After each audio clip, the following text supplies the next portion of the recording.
All right, former President Donald Trump declaring victory on Super Tuesday. It has been a Super Tuesday for Donald Trump.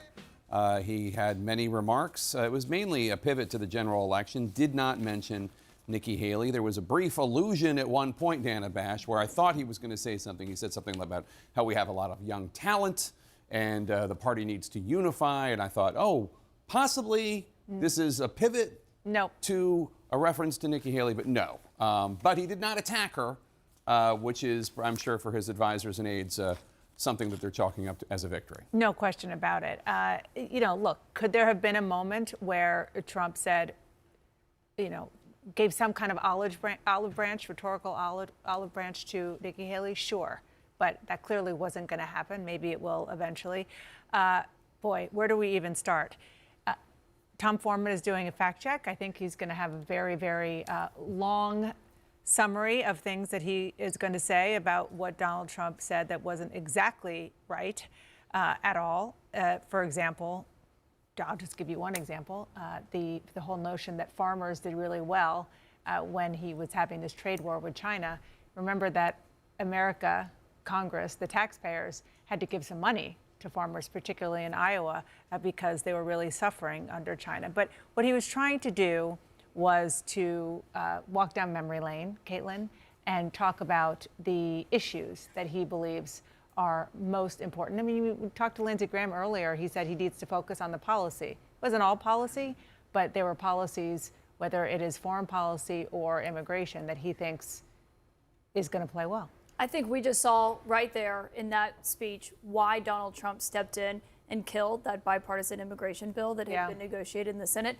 Most of that speech was about immigration. He knows it's one of the number one concerns that when you talk to voters that they have, and he is focusing his general election pitch on that. And he didn't mention Nikki Haley. He mentioned unity multiple times, which is what every single surrogate and Trump ally that has gone out tonight and urged her to drop out of the race has said for unity. And he made clear that this was focused solely on President Biden. He told a lot of lies in that statement, things that were not true. He talked about inflation in this country. He talked about energy production. As of late December, the United States was producing more oil than any country in history. So that's not something that the White House often wants to tout. But I think it was just an important moment there where you just saw that this is what the next 8 months of our lives are going to look like. That is going to be the general election pitch that he's making to voters, and it's focused mainly on immigration and crime and inflation because he believes those are going to be the issues. That looked a lot more like he did after Iowa than New Hampshire, but it also was less focused on any of the Republicans, and it was focused on what's ahead, which is obviously President Biden, as he's also responding tonight. I think, one thing we didn't hear was how he's going to, as you said, the olive branch, but it's more than just being courteous. He needs those percentage of people to win. I'm just looking at the Virginia numbers here. He's really struggling there, perhaps not surprisingly, in the suburbs of Washington, but I do think that that's one of the issues here, but clearly focusing on President Biden in the general election. I do. I mentioned Tom Foreman is doing fact checks for us. Let's get to Tom. Tom, take it away. It was a lot to take in at once. It was sort of the greatest hits of many of his falsehoods. The weaponization of the DOJ, he brings it up all the time now, saying the only reason he's been charged with these crimes is because the Joe Biden administration is somehow reaching out to him. Utterly false. He's been indicted by grand juries of citizens. There have been officials in New York, officials in Georgia, and even those who have come from the Department of Justice are operating under sort of a hermetic seal from the White House, so much so that Merrick Garland has said that if he were told to do something by Joe Biden, he would quit. So any claim that this is a Joe Biden effort to prosecute him is simply not true. Energy independence, Caitlin talked about it a minute ago. This is something that Trump often likes to say, that somehow things were much better under him with energy independence. The truth is the U.S. has been moving steadily toward more energy production for quite some time now. The country has never stopped importing some foreign energy, even under Donald Trump, and we do indeed produce more now than we have before. So that's something the Biden administration could run on themselves and say they're doing a better job. He raised this new claim, which we have not heard before, about 325,000 illegal immigrants being flown around the country, flown into the country by the Biden administration. That seems to trace to one article that came out very recently that we don't really have anything to back up at this point to say whether there's truth or falsehood to it. I would say from experience it sounds specious, so we will look into that and we'll find out whether or not there's any kind of truth to that. I would tend to say probably not, because that's a very big number for people to be flying around with no sense of why they're out there. It may very well be a misunderstanding of something or misinterpretation. And lastly, he said 18 months in Afghanistan with no deaths while he was president. This has been checked out many times before. There's just no evidence that ever happened. There were times when the deaths were quite low in Afghanistan, but that also included under Joe Biden before the withdrawal. So there's no claim there. A lot of things said in a short period of time there, a lot of them not true. Tom, thank you so much for that fact check. Abby, one of the things that the former president did talk about, and Tom mentioned this, was a plane or planes of people coming into the U.S. That is, we believe, he's referring to a parole system that it's controversial. But it's not a secret. But it's not a secret. The White House announced it. The Department of Homeland Security announced that they were doing it. It would allow 30,000 applicants a month from a handful of, fewer than a handful of countries, to go through a background check, to have a sponsor, to be vetted before they are given limited permission to come into the country while their cases are adjudicated, to work for a period of time. It's not a secret. And it's happened under prior administrations. It happened under prior administrations.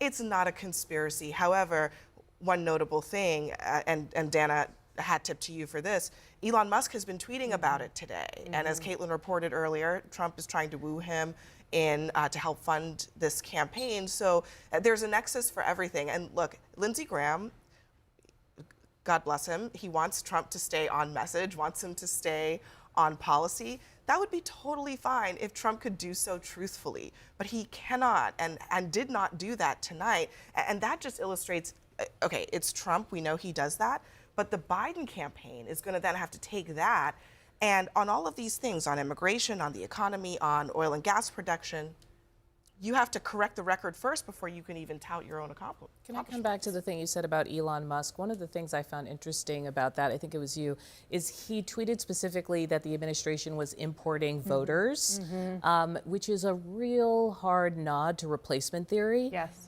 Which But on he the has hard also Christian endorsed, right, or white nationalist right, is the idea that Democrats are bringing in voters of color from around the world to benefit themselves.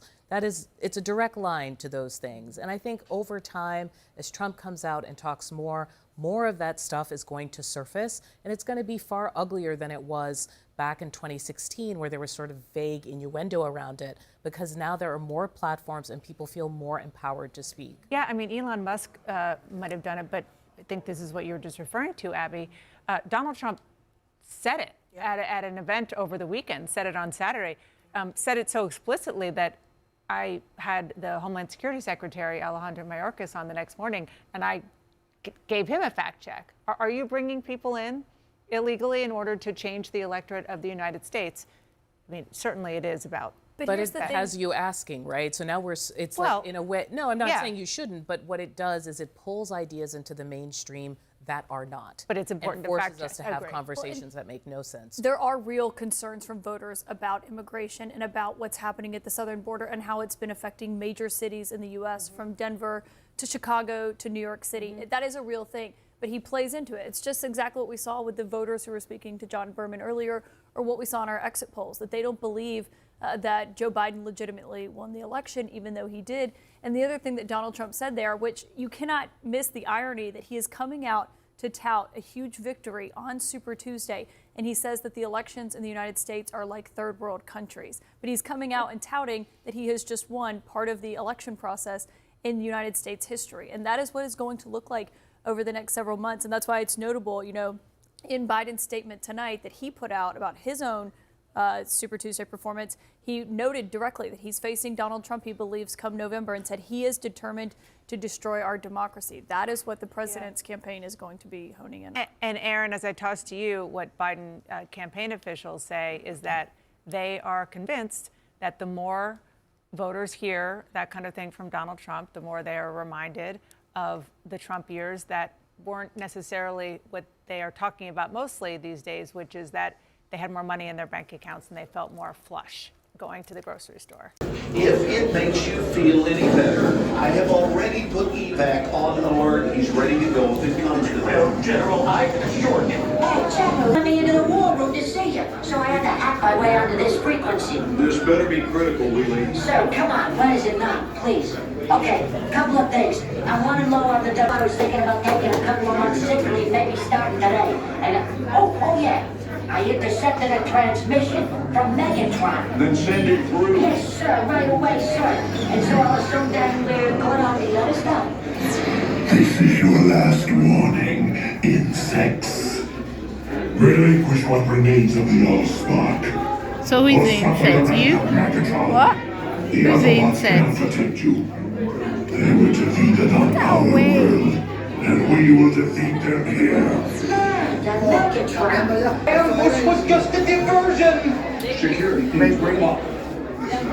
Rabbit, she's already inside. Deeds! Give me an update on that reserve. Boss readiness. What was his name? What was it? Evac, sir. Right, evac.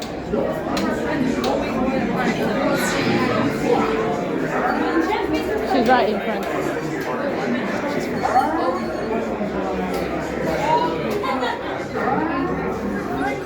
We are facing a heavy, sustained attack. They appear to be after the Allspark. General, watch out! General! We need to evac immediately. Evac. Hold on. Maximum security advisory. Stay down. Check it out. There is a celebration. The amateurs are suicide mission. So I had to hack my way onto this frequency.